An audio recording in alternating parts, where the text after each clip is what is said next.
Ana seorang suami, Ustaz. Ana punya istri yang pencemburu berat dan suka marah-marah. Kalau marah Ustaz, semua kebun binatang diucapkan. Antum tinggal bikin pagar di rumahnya jamaah. Kalau semua kebun binatang diucapkan, dan bikin pagar, ini buat ini buat ini gitu jamaah.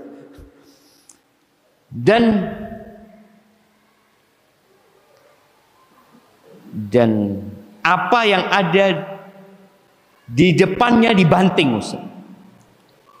Sampai perabot rumah tinggal sedikit.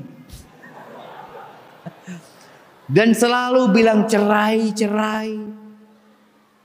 Tapi mudah sabar dan menyesal. Mohon nasihatnya Ustaz. Mumpung istri ana ikut kajian. Nah, Masya Allah. Ana izin minum dulu jamaah ya. Bismillah.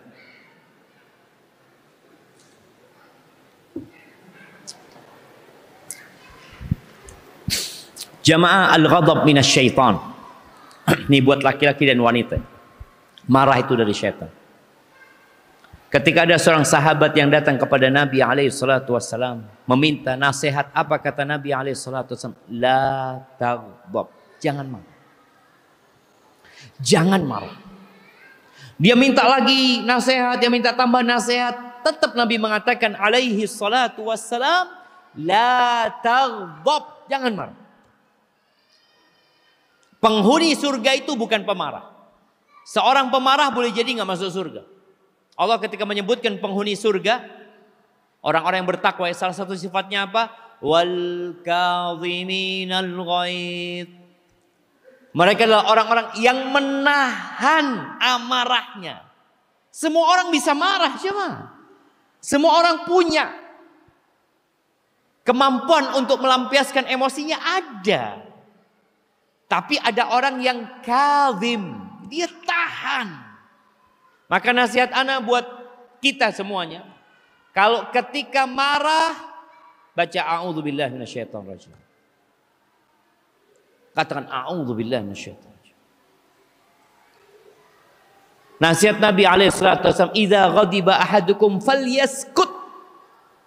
Kalau sebagian salah satu di antara marah, hendaklah diam. Tapi orang kalau marah jamaah nggak bisa dikontrol, udah sama setan dia. Sebagian binatang yang tidak ada di kebun binatang Surabaya keluar dari momongan dia, karena semuanya dia sebutkan jamaah. Binatang ini. Udah habis dia mungkin mikir binatang apa lagi yang mau dia keluar. Ini suaminya udah bukan manusia jamaah. Maka engkau akan dihisap lu. Ma yalfidhu min qaulin illa ladaihi raqibun atid. Tidak ada yang dilafalkan kecuali ada malaikat yang mencatat dan menyimpannya. Dan kebanyakan orang masuk neraka itu bukan karena tangannya, bukan karena kakinya, tapi karena lisannya. Maka hendaklah ketika engkau marah, diam. Orang yang marah dalam kondisi berdiri, dia mau berbuat, jemaah. Ingin melampiaskan emosinya. Maka tadi, ketika di depannya ada handphone dia lempar. Handphonenya dia. Apa saja dia. Nabi SAW memberikan arahan, kalau sedang berdiri, falyajlis, duduk. Maka ketika istrimu marah, engkau jangan jawab. Engkau katakan aku minta maaf. Yuk duduk. Oh enggak. Antum suruh duduk dia. Paksain dia duduk. Masih mau berdiri jamaah. Ngelihat ada vas bunga, ana mau lemparkan itu. Dia mau berdiri kadang-kadang jamaah. Hanya untuk melampiaskan. Suruh dia tiduran. Karena kalau tiduran lama kelamaan dan antum harus sabar. Intinya ketika antum cinta sama istri antum, ya antum harus sabar.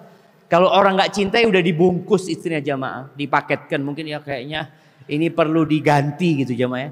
Nah, tapi kau cinta sama dia, buktinya engkau tidak menceraikan dia. Maka hendaklah engkau berusaha untuk membuat dia penyabar. Jadi dilatih, emosinya dilatih tadi dengan diam, kemudian dia duduk, dia rebahan sambil berdoa memohon kepada Allah, akhlak yang mulia ya. Jangan mengatakan ana sudah seperti ini Ustaz. Antum mau divonis kayaknya yang seperti ini masuk neraka gitu. Ya enggak lah Ustaz, insya Allah masuk surga. Ya dirubah karakternya. Karena orang yang tidak pemarah insya Allah masuk surga. Yang pemarah ini diancam masuk neraka nantinya. Apalagi tadi sudah mengatakan kata-kata yang buruk. Berdoa ya, minta dirubah akhlaknya. Minta sama Allah, Allahumma hdini li ahsanil akhlak. La yahdi li ahsaniha illa anta. Wasrif anni sayyi'aha. La yasrifu anni sayyi'aha illa anta.